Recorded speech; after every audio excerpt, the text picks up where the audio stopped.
I was busy slicing the last of the vegetables, their crisp edges glistening under the kitchen light, when a soft thud interrupted my concentration. The plastic wristbands slipped off the counter, scattering across the floor like discarded hopes. Each wristband was a reminder of our family's ongoing saga. I knelt to gather them up, my fingers brushing against the cool surface of the tiles.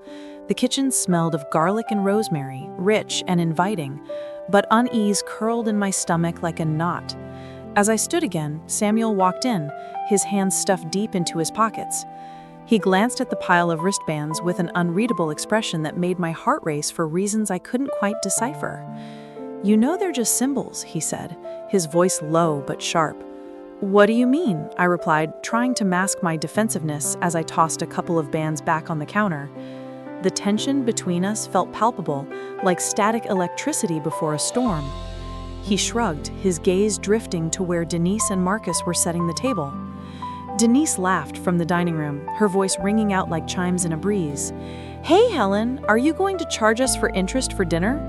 Her tone was light, but there was an edge buried beneath it that set my nerves on fire. I shot her a look over my shoulder, feeling heat rise on my cheeks. Humor often masked underlying tensions within this family. I realized then that each joke was not just an attempt at levity, it was a probe designed to gauge vulnerability. "Well," I began with forced joviality as I turned back around to face them both. "If there's any interest due tonight, it's for your unsolicited advice." The knife clattered against the cutting board as I placed it down deliberately. Samuel cracked a smile at my retort, while Denise feigned offense, sticking out her tongue playfully. But behind their laughter lay something heavier, a question of honor that loomed larger than any meal we could share. Leonard strolled through the doorway with a clipboard tucked under his arm, breaking through our momentary truce like ice cracking beneath winter's weight. He looked around with critical eyes before settling on me, as if assessing whether dinner would be worthy of his approval. "Is everything all right in here?" he asked with an air of authority that sent an involuntary shiver down my spine. It wasn't just about food, but about judgment. His quiet scrutiny wrapped around me like those plastic wristbands I had been collecting all evening. "The usual chaos," I said lightly, though every word felt heavy as it left my lips. My fingers fidgeted with one of the bands still in my hand. Its texture held no warmth, yet echoed familiarity. "Chaos or not," he replied smoothly, "it better taste good." There was something unyielding in his tone that reminded me how important appearances were to him and perhaps to all of us gathered here tonight. With Leonard's presence solidifying this family gathering into something more structured than carefree banter allowed for, I felt cornered by expectations around me. It pressed against my chest like an iron weight, pulling me into murkier waters. "I'll make sure it does," I said firmly, swallowing hard against potential resentment bubbling inside me. Cooking had always been replete with its own challenges, but also its small victories. The ability to nurture, while being scrutinized, felt essential amidst this brewing tension. The doorbell rang suddenly, jolting me from this spiral of thought and emotion. Everyone exchanged knowing glances. We all understood who would come pushing through next. Serena, with her infectious enthusiasm and penchant for turning moments upside down. With a deep breath, bracing myself for whatever chaos she might bring along with her entrance, I wiped down the counter nervously and rearranged some herbs in their small pots nearby. A futile effort to maintain some semblance of control over this evening's balance. As Serena burst into the room wearing a bright smile and neon scarf that seemed too loud for our muted atmosphere, she exuded energy that instantly filled every corner with lightness and mischief. She barely noticed Leonard standing there until she nearly collided into him. "Oh, sorry," she exclaimed cheerily while twirling away from him gracefully, her excitement wrapping around us like warm fuzzies after a long day outside in freezing temperatures. "Well, now," she continued brightly, after regaining her footing and looking directly at me, "what's cooking? Or should I say, what's brewing? You know these gatherings are all about stirring things up." Her words hung thickly in the air as members around us chuckled awkwardly. My heart raced again at her invitation for deeper conversation, despite everyone else's cautious repartee surrounding money and worthiness lingering heavily beneath our facade of merriment. "Dinner is almost ready," I replied crisply, while catching her gaze directly before letting mine slip down towards those plastic wristbands scattered across the counter once again, a symbol unfamiliar yet ever present amid our twisted relationships spilling over one another without resolution. "What's going on with those?" Serena asked suddenly, sharply focused on them, rather than continuing on with small talk regarding food or recipes. A distraction from unresolved matters, igniting frustration simmering below surfaces we all strived so hard to keep pristine throughout these occasions together. Just some remnants from past parties, Samuel interjected quickly beside me without waiting for clarification on earlier exchanges, or perhaps sensing where conversations were heading next, and simultaneously averting scrutiny toward financial tensions rising silently between various family members, lurking like shadows around tables strewn casually away from sightlines except for moments when someone dared speak up or joke about them openly within shared spaces. Instead, "I found one under your chair last week," Marcus piped up teasingly, echoing Samuel's abrupt deflection, a reminder embedded deep within the family dialogue, suggesting possible judgments forming ever since childhood regarding wealth differentials affecting each member differently depending solely upon perceptions built up over years spent navigating complex dynamics, entwining lives through countless interactions, layered like fine fabrics woven together, carefully preserving dignity while concealing bitter truths hidden therein, even now, laid bare closer than anyone might dare admit openly. Serena smiled knowingly, as if pinpointing precise locations where honor met mistrust amongst relatives, smiling innocently outwardly, yet hiding petty grievances tightly wrapped beneath skins worn thin, its fragility exposed further by impending remarks bursting forth at awkward intervals, demanding attention, demanding reckoning within a chaotic familial framework shaped by disputes rarely addressed head-on, leaving wounds unhealed hovering persistently unanswered closest among those who ought find solace, instead detaching, gradually slipping away amidst laughter shared only when necessary. Humor reigns supreme above everything else, entangled here tonight. "I'll give you $5 if you can double your fun tonight," Serena suggested playfully, nudging Marcus's elbow, earning laughter erupting all around. Proving beyond doubt, humor remains crucial ingredient, blending ricocheting emotions coursing everywhere, reminding each player involved balance crucial among demanding stakes raised high when engaging equals, testing limits, revealing endless possibilities, seemingly never-ending spirals, threatening spiraling downward endlessly unless handled cautiously, foreseeing dangers lurking just ahead, unaddressed still, haunting memories locked tight, concealed softly, tucked deeply within shadows cast wide, steering conversations elsewhere, avoiding the inevitable confrontations, battling fears, long-standing barriers erected separating families too afraid finally face their reality head-on, striving forward, striving beyond mere survival, hoping to emerge whole, embracing life fully. But would we really dare take risks, plunging headlong, risking rupturing bonds already strained so taut?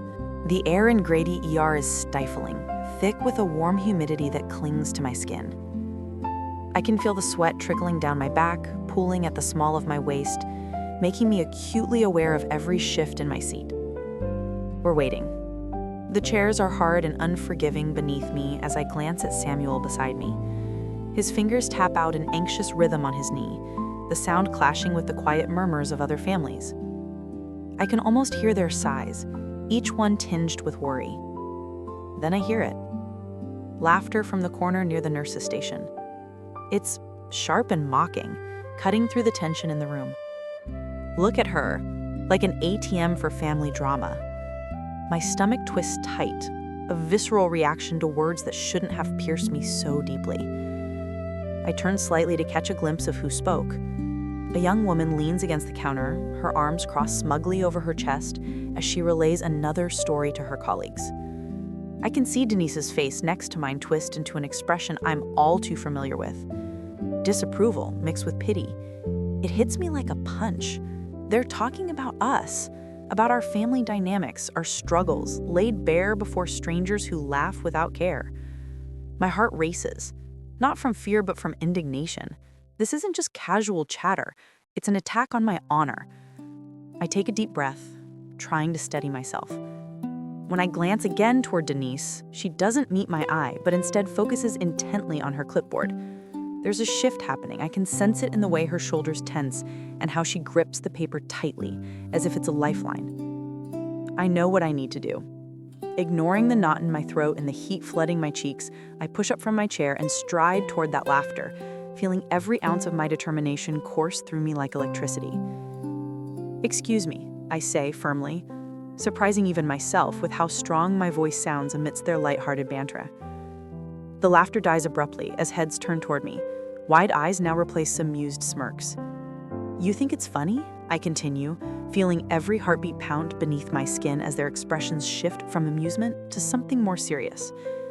"You think you know our story just because you see us here? We are more than your entertainment." A moment of silence stretches between us like an elastic band ready to snap back at any second. I can feel Samuel's gaze on my back. It's supportive, yet tinged with concern for where this might lead. Denise rises slowly behind me but remains silent, watching carefully as if weighing her next move in this unexpected escalation. One of the nurses clears her throat awkwardly but stays quiet. There's no more laughter now, not even a chuckle lingering in the corners of the room. The tension hangs thick, like smoke after a fire. Suddenly, Denise steps forward and glances quickly at me before addressing them directly. This isn't just a joke, she states clearly, filling in some of my voided strength with hers. We are here dealing with real issues. There is power in our united front, a force that seems to push back against their earlier mockery while also creating something new among us, solidarity. But then there's that nagging doubt creeping in again, the uncertainty of whether we released it together, or if this was just another moment before they would try to belittle us again when they thought we weren't looking. As the silence stretches on longer than anyone anticipates, it's clear we've shifted something fundamental here tonight between us and those bystanders. Perhaps not everything is lost if we can stand up together against disrespectful words. Yet still, somewhere deep inside me lies that question. What will come of this confrontation? The air in the room feels thick, like molasses clinging to my skin. I can almost hear the tension crackling between us. As Grady leans forward, his eyes narrowing. Did you think I wouldn't find out? He snaps, each word slicing through the silence. My heart races as I shift my weight from one foot to the other, feeling the rough texture of the wall against my back. It grounds me, but I'm teetering on the edge. I say, I didn't mean for you to find out this way. I strived for calmness. The words taste bitter on my tongue, a reminder that honesty isn't always appreciated. Grady's lip curls in disbelief. He's watching me with an intensity that makes it hard to breathe. The door creaks open suddenly, and a familiar figure steps inside. It's my brother, Tom, his expression unreadable. He stands by the doorway with arms crossed tightly over his chest. I can see his knuckles whiten as he grips his own elbows, an unconscious shield against what's unfolding. Is this how we handle family business now? Tom asks pointedly, cutting through the tension like a knife. My pulse quickens again. Everything seems to pivot on his presence. It feels like an anchor dropped into turbulent waters. I take a deep breath and straighten up. We either face this together or not at all. The conviction in my voice surprises me. It's like steel running through my veins. I glance at Grady, his surprise mirrors mine. The shift hangs heavy in the air as Tom exhales slowly, considering our fragile alliance.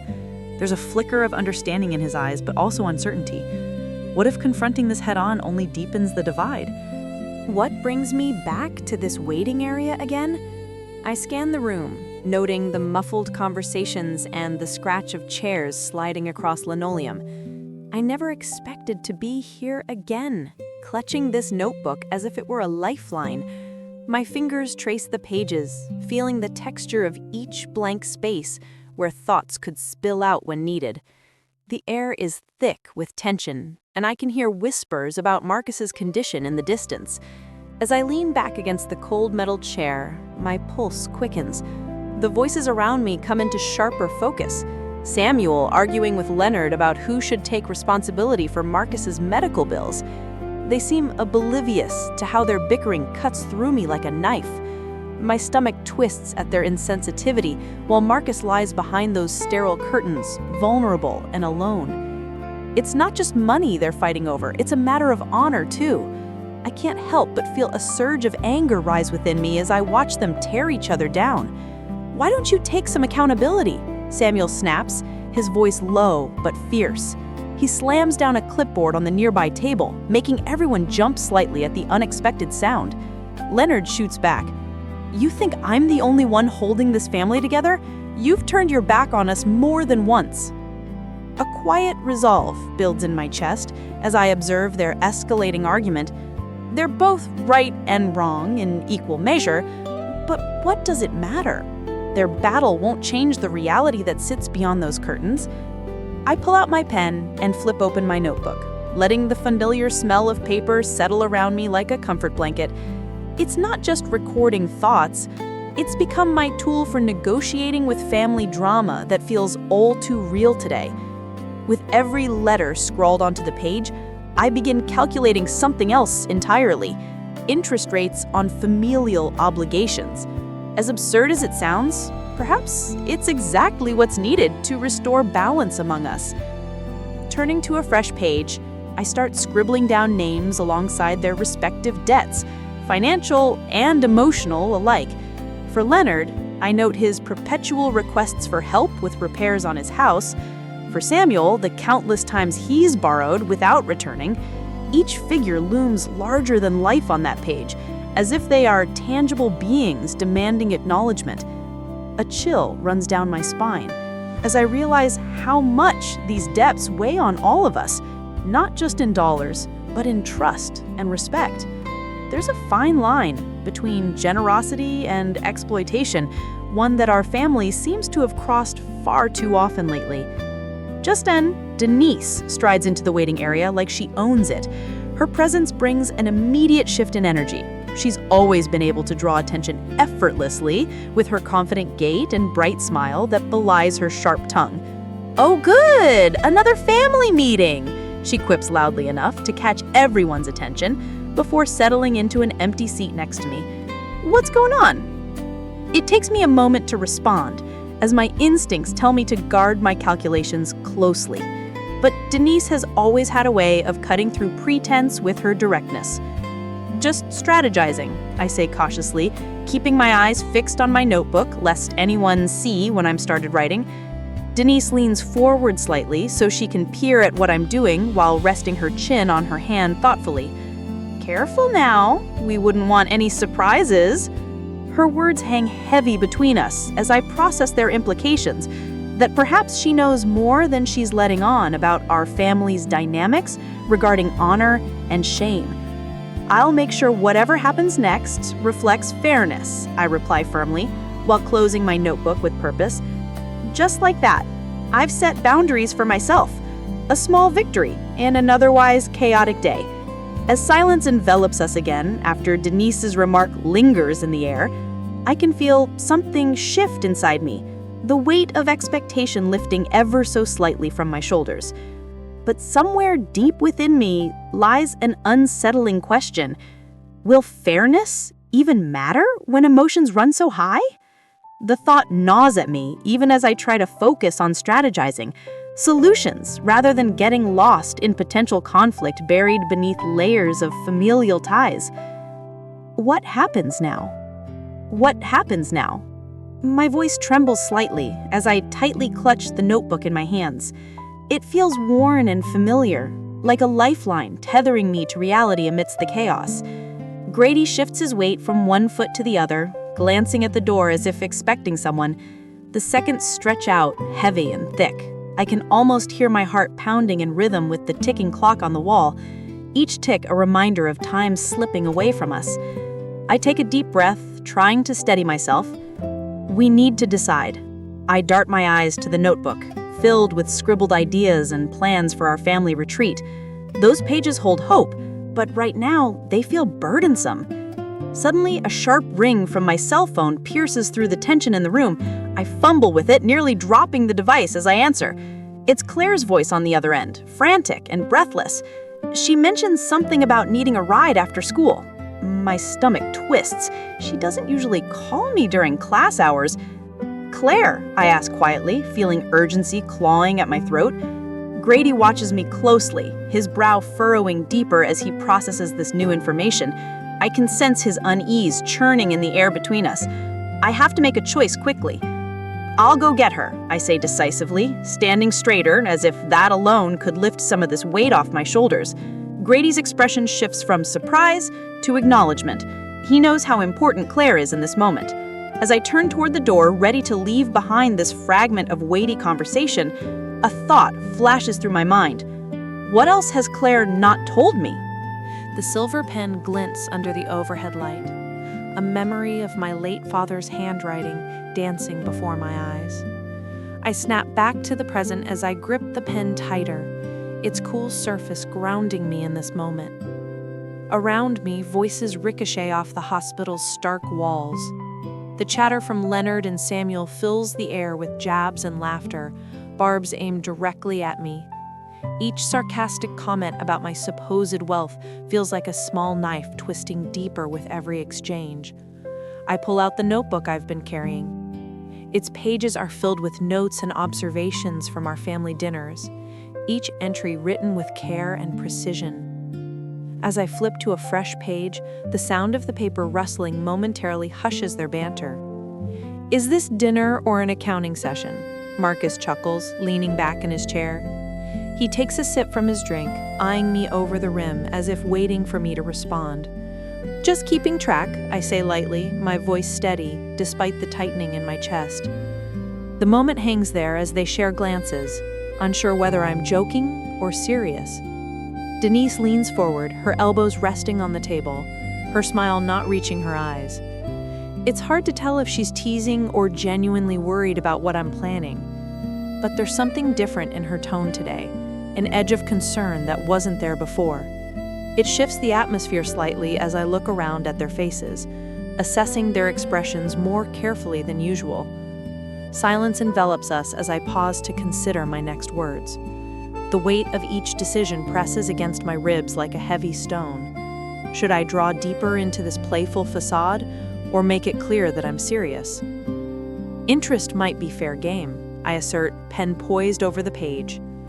They exchange nervous looks now as laughter fades into uncertainty. My heart pounds steadily under my blouse as I watch them squirm a little. Grady breaks first, fidgeting in his seat while adjusting his glasses. "Are you really going to keep score?" he asks cautiously, his brow furrowed with genuine worry rather than sarcasm now. With every pulse of ink flowing onto paper beneath my pen's tip, I feel more powerful yet vulnerable at once. My hands tremble slightly as thoughts swirl through my mind. How long have they seen me only as an ATM? How did it come to this? "I think it's only fair we start being honest about our debts," I reply coolly, punctuating each word by tapping my pen against the notebook's spine for emphasis. The sound echoes through the air like an accusation hanging between us. Leonard shifts uncomfortably in his wheelchair, its wheels scuff against the floor. "This isn't how families operate," he murmurs softly but firmly. It strikes at something raw within me. "Or maybe it is," I counter gently but resolutely. The sincerity lingers unspoken between us like smoke rising after a fire settles down. Just then, a nurse enters with clipboard in hand and draws everyone's attention away from me for a moment. She gives a quick nod to Leonard's wheelchair while assessing other patients waiting nearby. Her presence brings both distraction and urgency into play. Hospital life cannot be ignored even in our tense gathering. As she departs swiftly down the corridor, a realization washes over me. They fear losing what little control they have remaining over our family dynamics, just like me. But this newfound power changes everything. I can see it reflected on their apprehensive faces now, each shared glance filled with questions unanswered, a silent negotiation unfolding right before us all. "Perhaps we should just put everything on paper then," Denise suggests tentatively, after catching her breath again and shifting tactics quickly to regain her composure. "There has to be transparency." She bites her lip nervously while looking directly at me, as if gauging how far she can push before stepping too far outside safe bounds. I nod thoughtfully while tracing circles on the page beneath my pen's tip, a rhythmic release offering comfort amidst uncertainty surrounding us all. But deep down inside me lies an inkling that maybe this conversation won't end neatly tonight after all. As I jot down another line on accountability, while biting back potential laughter bubbling up unexpectedly within, it dawns on me.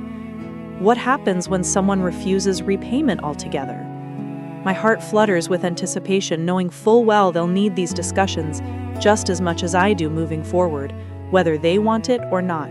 And that's where true tension begins.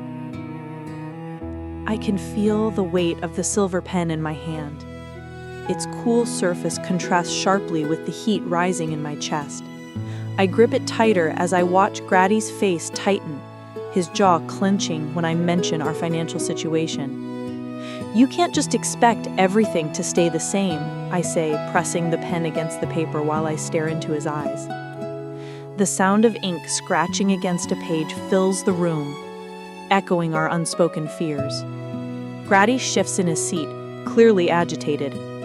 "We need to make choices now," he replies, voice low but firm. His fingers tap restlessly on the table, creating an urgent rhythm that matches my rising anxiety.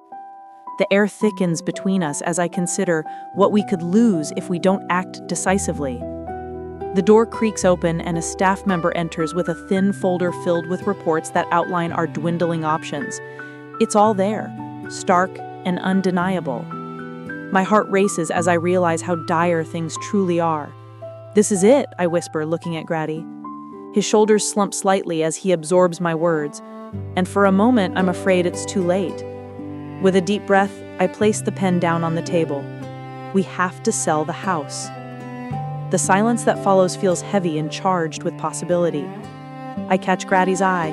Something has shifted in him. But beneath that shift lurks uncertainty. A question hangs unvoiced between us. What will happen once we take the step? The flickering lights overhead shudder with a weary pulse, casting a pale glow on the worn linoleum floor like tired sentinels watching over the scene below. My fingers tap against my thigh, a restless melody of impatience as I observe my family gathering around the waiting area. Impatience builds within me as I watch my family gather around the waiting area. They huddled together, whispering and glancing at me with eyes full of unsaid words. The air is thick with unacknowledged tension, wrapping around us like a heavy blanket. I can see Denise shift her weight from one foot to another, her clipboard clutched tightly in her grip. "Why are you here again, Helen?" Marcus finally asks, breaking the silence. His tone drips with sarcasm, but there's an edge that hints at something deeper. "Because I have a right to be," I reply, my voice steady despite the tremor in my hand as I adjust my glasses. Leonard steps forward, his expression rigid. "You could have stayed home and let us handle this." With that statement, a rush of warmth floods through me, igniting a mix of anger and determination. It feels like the moment before a storm breaks. "I'm not letting anyone else make decisions about our family's honor without me," I say firmly. My heart races as I brace myself for their reactions. Samuel rolls his eyes dismissively while Serena shifts uneasily beside him. The tension cracks like ice beneath our feet, each member of my family grappling with their own version of what has preoccupied us all these days. "Honor? You think you're the only one who cares?" Samuel retorts, crossing his arms defiantly. He leans back against the wall while trying to exude confidence while subtly revealing his discomfort through clenched fists. My mind races at his words. Suddenly, I'm reminded of the way Aunt Loretta always used to say that honor is a thread we weave into our lives, a tapestry fraught with complexity. Is it possible that this thread is unraveling before us? "We're all in this together," I assert coolly, hoping to quell rising tempers among us. My own frustration simmers just beneath the surface, like boiling water waiting for release. Denise clears her throat loudly, drawing everyone's attention back to her clipboard. "We need to discuss what happened last night," she states matter-of-factly, turning serious as if shifting gears in an engine. "What happened last night?" Leonard demands sharply, his brows knit together in concern as he leans closer toward Denise. Her gaze flits between Leonard and me before taking a deep breath. "There were rumors circulating about how our family handles money." I feel heat rush to my cheeks at her words, like steam escaping from a kettle ready to whistle. Was this why everyone had been so tense? Had they been whispering behind closed doors? "Rumors?" Marcus scoffs incredulously while shaking his head. "What do you mean?" Denise hesitates again but continues to speak. "People are saying we treat Helen like an ATM." The metaphor hits me square in the chest. I can almost feel its weight pressing down on my shoulders as disbelief settles heavily in my stomach. cash withdrawals instead of familial connections, a cruel twist on what family means. How dare they? Samuel growls, suddenly defensive of me, despite his earlier attitude. A flicker of solidarity ignites in this chaotic room, a small spark amidst our turmoil. It's not about them, I interject fiercely, grabbing hold of Denise's clipboard and flipping it around so everyone can see. Notes scribbled in frantic handwriting, debts owed and payments missed, and accusations swirling like autumn leaves caught in a hurricane. But it is, Serena chimes in softly, catching everyone off guard with her earnestness. It reflects how we look after each other. I sense myself wavering under the weight of those words, conflicting emotions swirling through me like eddies in a stream. Do they believe these rumors? Am I more than just financial support? We need to come clean then, I say finally, seizing control over this conversation before it spirals further out of reach. We need to address these issues head on. Leonard straightens up visibly at my declaration. Uncertainty wanes as he nods slightly, perhaps even accepting that honesty might breach this wall between us all. But just as relief begins to settle into my heart, like warm honey drizzling over bread fresh from the oven, there comes an unexpected sound from down the hall. An urgent commotion echoing throughout Grady ER that sends chills racing along my spine. What was that? Marcus asks nervously, darting glances towards the source. I lock eyes with each person surrounding me, their wide expressions mirroring mine, and suddenly realize there's more than just family honor at stake now. Whatever's coming down that hallway could change everything we thought we knew about ourselves and each other forever. The audit checklist lies abandoned on the counter, its corners curling slightly from neglect. My fingers brush against the paper's surface, feeling the texture of its worn fibers beneath my touch. Serena stands a few feet away, her back tense and rigid. I can see her jaw clenching through the fabric of her scrubs. The atmosphere feels heavy, like a thick fog settling over all of us. Did you really think no one would notice? I ask, trying to keep my voice steady. The words taste bitter in my mouth as they hang between us. She turns slowly to face me, surprise flickering in her eyes. I didn't mean to, she begins, but I cut her off with a sharp wave of my hand. I step closer to her, feeling the sensation of heat radiating from her body. It's as if the air around us is charged with electricity. Her secret hangs there like an uninvited guest, and it demands acknowledgement. The policy violations, I say firmly, gesturing toward the checklist still sitting behind me. This isn't just about rules, it's about trust.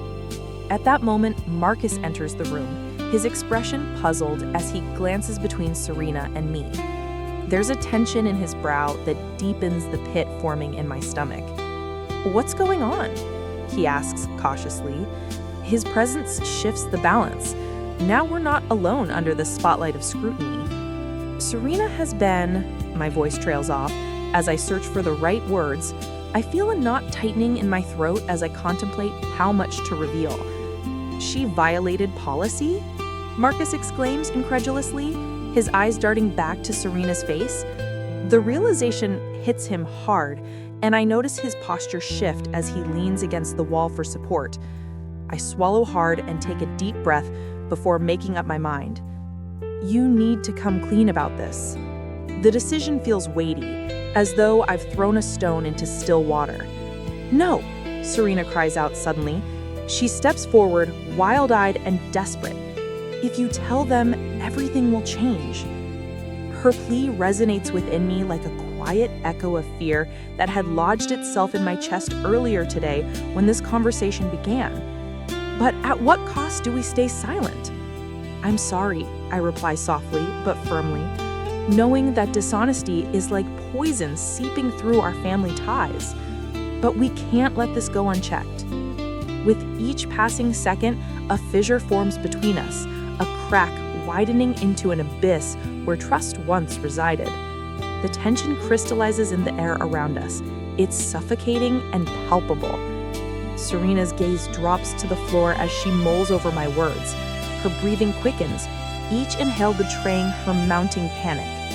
As I watch her unravel before me, something shifts within me too. I realize that confronting this situation means risking our relationships, but perhaps that risk is necessary for preservation rather than destruction. Marcus nods toward me with an unspoken understanding lingering between us in silence, one built on shared history and loyalty. In that moment, I believe we're both ready to honor what was once sacred among us. "What happens next?" Marcus asks, quietly, as he looks back at Serena, who stands trembling under his scrutiny. I don't have an answer yet. All I know is that whatever unfolds could change everything we thought was solid ground beneath our feet, an unsettling reflection that stirs more questions than answers within me. Desperation hangs thickly in the air now.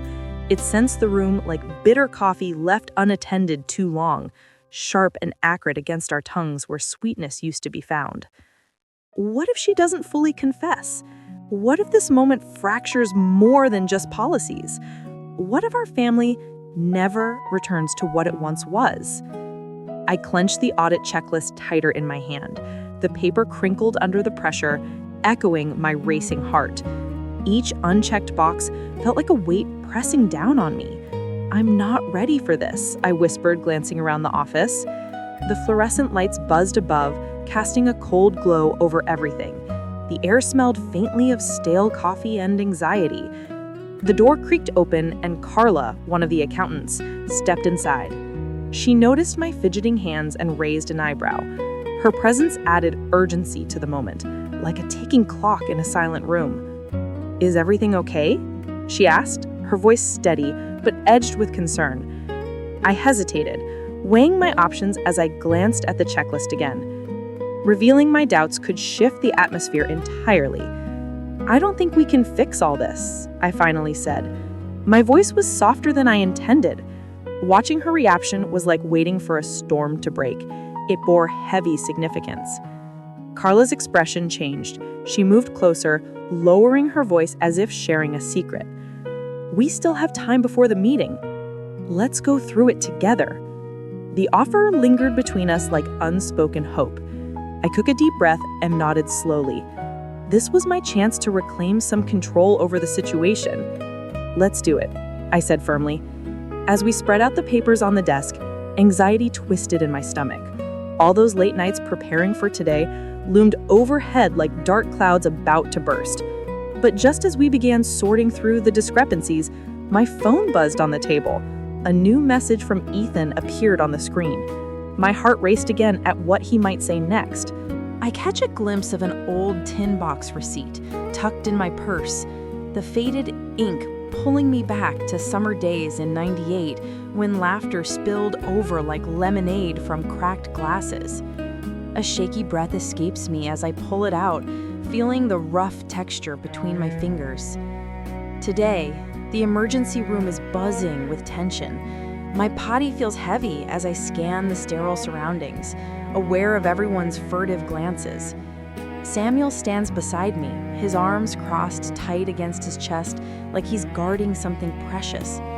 I feel the heat radiating off him. It makes me anxious. Laughter spilling over like lemonade from cracked glasses.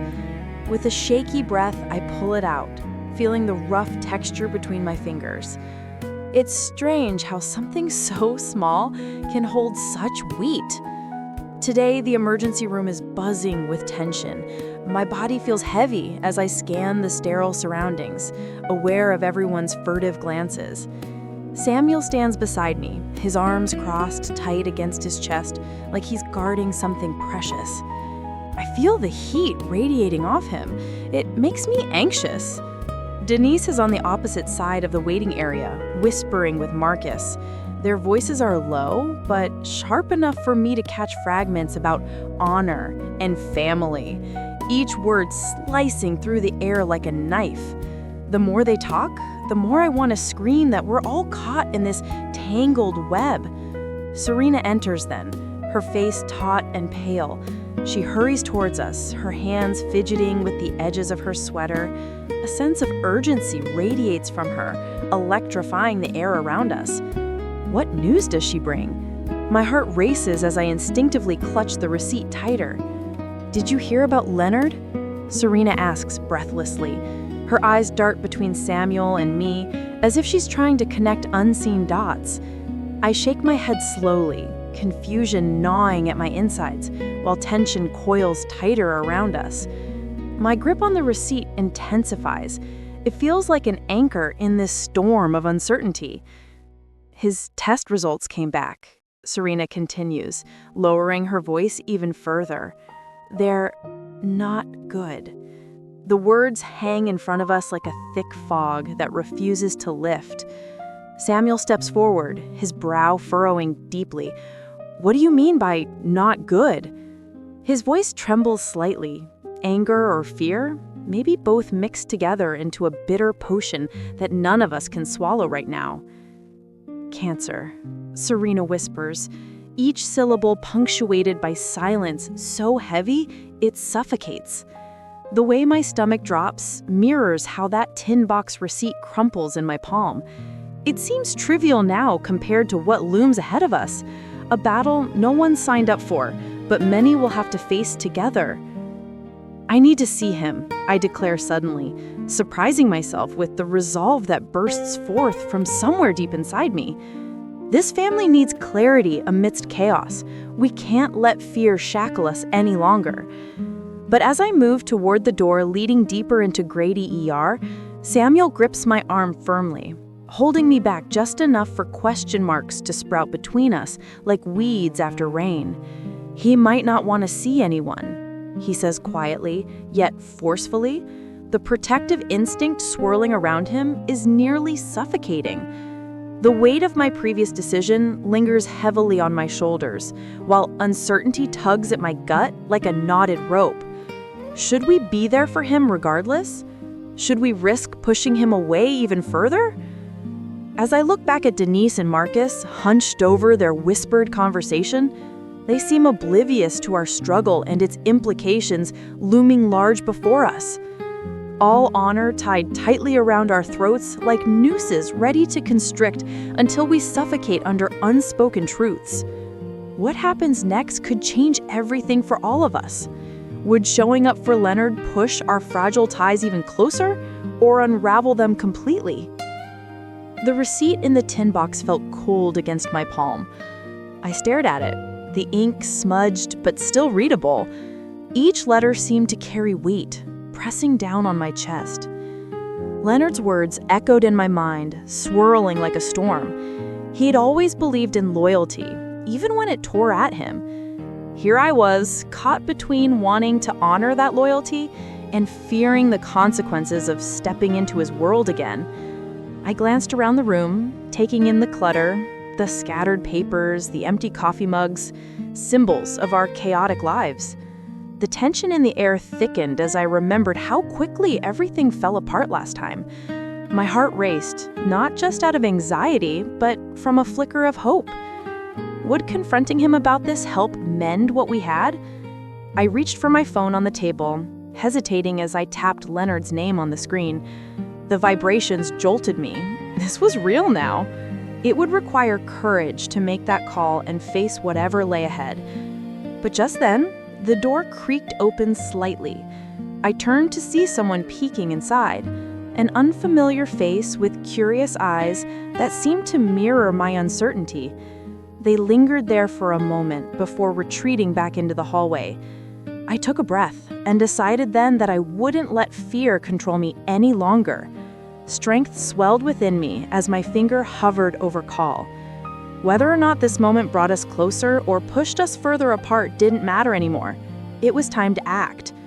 But before I could press dial, a low voice drifted through the crack in the door, a voice I recognized all too well. The shimmer of the plastic wristband on my wrist flickers in the corner of my mind, beckoning forth a memory I wish I could forget. I swipe with finger along its edge, feeling the rigidity beneath the smooth surface. an uncomfortable reminder of what's at stake. Denise's voice rises from the far side of the waiting area. She's arguing with Leonard about something trivial, her hands animated as she gestures towards him. I can see his jaw tighten, and I feel a familiar heat creeping up my neck. The tension in the room is palpable, like static before a storm. I rise from my chair, the vinyl squeaking beneath me as I approach them. Denise flicks her hair back, an almost defensive gesture, while Leonard shifts uncomfortably as if trying to shake off her words. Their discord feels like a gaping wound in our family honor, a wound that needs tending. Can we not fight here? My voice cuts through their bickering, firm and steady. I clutch my notes tightly in one hand, as if they could shield me from their arguments. The scribbles on the pages reflect our fractured family dynamics and unwritten rules. Leonard's gaze meets mine, a silent plea buried beneath layers of pride and anger. In that moment, I realize he's afraid of losing face among us.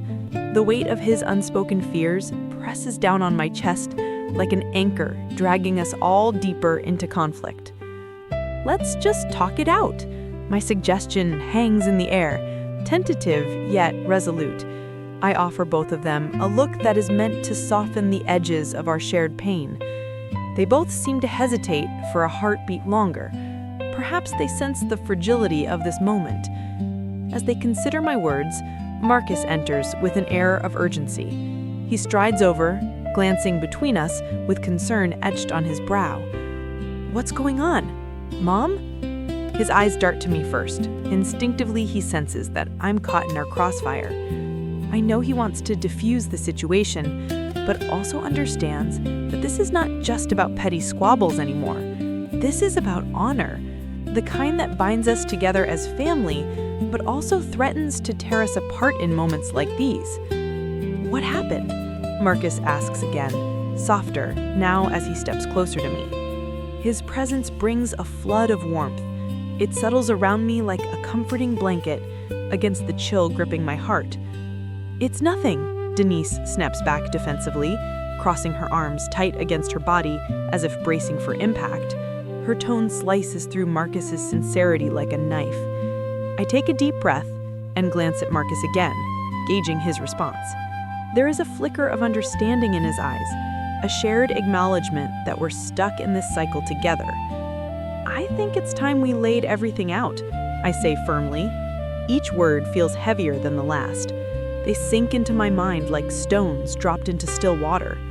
The ripple effect is inevitable, sweeping away any pretense we had left about maintaining our dignity here. Leonard shifts uncomfortably again at my suggestion and looks down at his hands resting on his knees, clenching and unclenching as if weighing his options carefully. The admission is there. He knows how fragile our collective perception of honor truly is. Fine, he mutters under his breath, the word barely escaping his lips, but enough for all of us to hear it resonate within this small space. I can almost hear the gears turning in Denise's mind as she processes Leonard's capitulation. For once, she seems uncertain rather than assertive. Her stance loosens slightly, as if letting go might invite vulnerability instead of shame. Marcus reaches out cautiously, then places a hand on each of their shoulders, a gesture meant to bridge the gap between them. We're family, he says quietly, but with conviction. It's simple, yet powerful, when those two words are tossed into our simmering tensions. As if by some latent magic, both Denise and Leonard relax ever so slightly under Marcus's touch, their defenses lowering, even if only fractionally in front of him. A subtle shift ripples through the room like an unseen current, guiding us away from confrontation towards compromise. But then there's another echo, an unresolved issue lurking beneath our surface discussions. Aunt Loretta's name is never mentioned, despite its heavy weight hanging over us all like a dark cloud threatening rain. She looms large in our history, but remains silent today, just as we have done with her legacy so far. The realization sits heavily within me. It feels both daunting and liberating at once. Maybe addressing her absence will bring clarity back into focus amidst everything else that's gone awry. Yet, as we stand there, as families sometimes do with half-formed thoughts swirling around, they remain trapped within walls built by silence and pride that refuse to budge easily. What will happen next? Will we finally confront those lingering shadows?